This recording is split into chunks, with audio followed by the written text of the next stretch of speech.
Good day, campers. Today we're going to back flush our on-the-go portable water softener. Mine happens to be a double standard, but the back flush procedure is exactly the same. On-the-go recommends you do this every 3 months. You do it and then do a regen after that.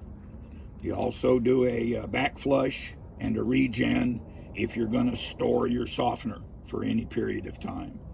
First thing we need to do is swap the connectors so that the hose runs water through the softener backwards.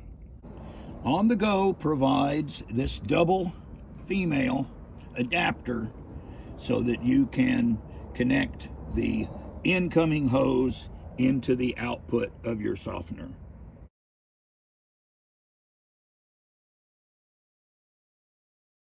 Now I have the hose through my shut-off valve, through the female-to-female adapter, going into what would normally be the output of the water softener. They want you to run this for 5 to 10 minutes. Reason being is that from using the water softener, the resin develops tracks, normal pathways for the water to flow. By running the water through backwards, you disrupt those pathways, and it actually makes the water softener more efficient.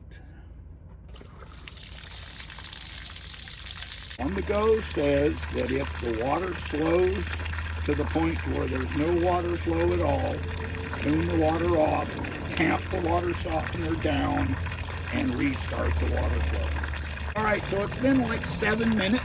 That should be enough. I do this pretty regularly, so we shut off the water and swap our fittings back so that we can do a regen.